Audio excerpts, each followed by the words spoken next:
There was an ominous darkness all around, and endless streams of incandescent lava. The sky was painted a blood-red color. It was the 9 circles of hell.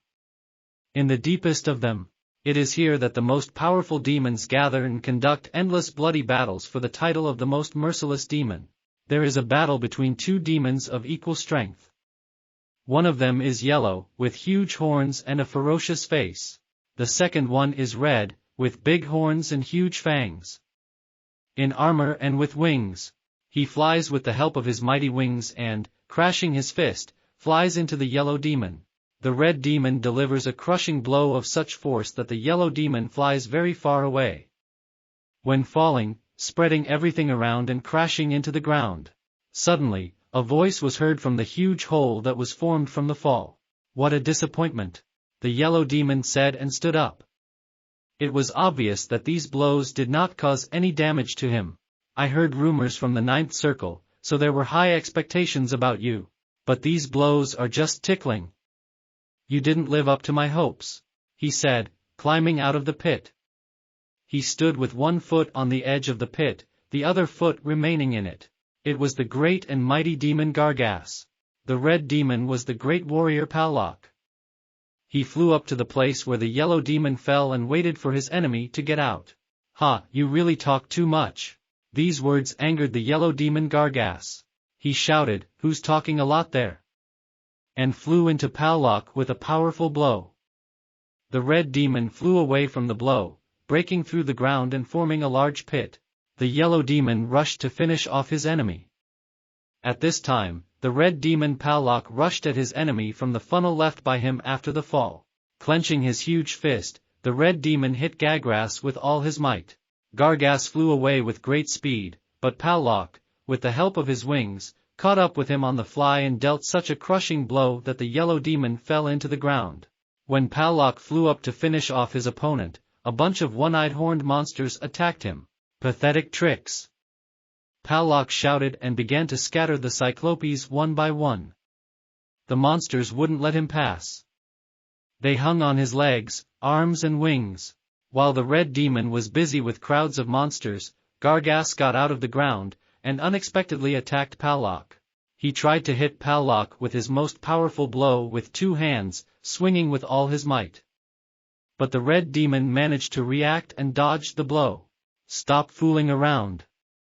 The red demon shouted. He became enraged and his fists lit up with fire.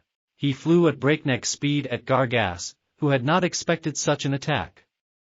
He delivered a crushing blow directly to the yellow demon's face with the words, "The strongest demon of the 9th circle of hell is me." The yellow demon lost. No one could have imagined that an absolute winner would appear in these endless battles. Until this man showed up.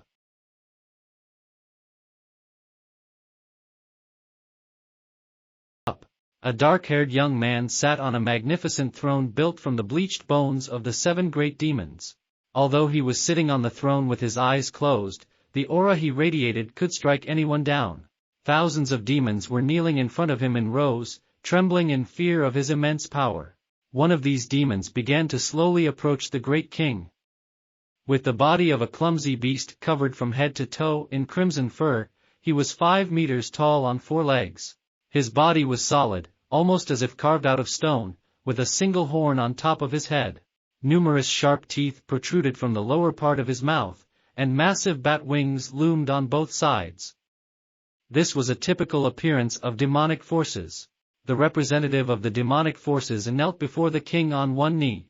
"Oh, my king," said Palak. Once it was said that no one but him could rule the 9,000th circle of hell, but now he knelt down in horror in front of the young man. Anyone would be scared looking at the unusual obedient posture in which Palak was.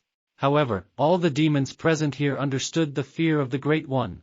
Lord! 10,000 years ago, a man with the power of a devourer descended into hell. This man immediately began to exterminate the demons one by one. He started with the first 1,000th circle of hell and eventually reached the 9,000th circle. Devouring demons along the way, he grew stronger and stronger, eventually becoming the most powerful lord.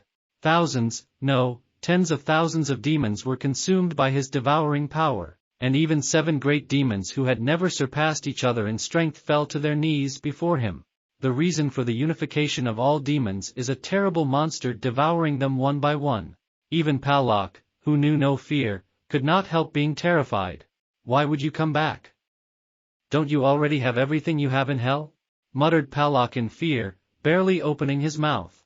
The man's closed eyes opened a little, and more energy began to flow out of him. "Do I have everything? What do I have?" Palak didn't say anything. The young king's face twisted as he said, "To have something, there must be something first. Tell me, what do we have?" There was accusation in his voice, which was slowly turning into anger. "There's no food or entertainment here. What the hell is there in this place that I can even have? The wasteland, the bloody sky and the unquenchable flames. In the 9,000th circle of hell there is nothing but this." Hearing this, Palak rolled his eyes. "So are you hungry? I've prepared something special for you. Hey guys! Bring it here." "Yes, sir." The demons, following the order, brought a giant plate. On it, covered with dark, almost black blood, lay the head of a demon. "He's the last demon of their kind. Your Majesty, although this is a modest gift, it expresses our respect. Please do not refuse," Palak said. The sight before Kang Yu looked disgusting, which made his face even more distorted with anger, and he blurted out, "A bunch of fools! That's not what I want." He threw the plate on the ground, and it flew away with a crunch. Tightly clenching his hands into fists, the young man stepped forward. "I don't want to eat this disgusting-looking and tasteless food. I. His hands were shaking. Indignation so engulfed him that his voice began to break. "Kimchi jjigae. I want kimchi jjigae. Kimchi jjigae. This is my true wish. Food filled with blood and meat. No. Idiots, that's not the point." Kang Yu clenched his fists even harder and shouted. It was a red meat dish, but not at all what the demons imagined. Palak looked at Kang Yu with eyes full of devotion. "From whose head will it be made? Or perhaps from the inside?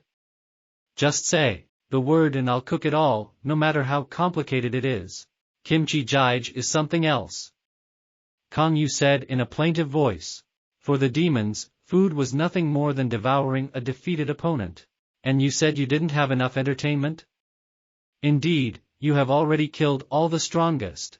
As expected from the Lord of bloodshed and slaughter. I want to read a manga or a novel." Palak, displeased, slammed his fist on the ground with all his might. Under this pressure, a hole formed in the ground. "I'm so weak that I can't give you pleasure. Please kill me. Listen to me, please." Kang Yu returned to his throne in despair. "At least I need a woman. Yes, at least a woman. A woman? We have Lilith. Lilith, the succubus queen, the first beauty of hell." One of the demons lined up in a row came forward and asked, "Will Lilith's heart not be enough?" Her voice was strange enough, and her numerous tentacles had already wrapped around the young lord's arms. Her face with 18 eyes obscured everything. The king was silent. 18 eyes. There were dozens of tentacles moving by themselves. A snake-like tongue. She was called an incredible beauty. But Kang Yu had a headache, and he put his hand to his forehead. Succubus. Why a succubus? Everything looked completely different from what he had imagined. After all, a succubus who feeds on other people's sexual energy should at least be handsome. And yet she looked even worse than Palak himself. And she wasn't the only one. That's what all the succubi of hell looked like. "I will come to His Majesty's bedchamber tonight." "No, don't come. Oh, you must be ashamed. You can't do that because you're the king of the 9,000th circle of hell? Just don't come." "Oh, how nice. You shouldn't be so modest. I'll be with you all my life. I'm begging you, disappear." Kang Yu tilted his head down and covered his face with his hands. He was not one of those people who look in love only at someone's appearance. On the contrary, he sincerely believed that if he fell in love, appearance would not play a big role. However, the problem wasn't that she was scary. It's just that her appearance in no way corresponded to human aesthetic standards. Generally. To Earth. Kang Yu thought hard about returning to Earth. Despite the desperate attempts of the servants to convince him to stay, his decision was firm. Contrary to their intentions, their pleas only increased his desire to return. "I'm coming back." A few days before, he had finished off the last powerful demon, which completed his preparations. The time has finally come to receive compensation for 10,000 years of torment. Palak. Get ready for the ceremony.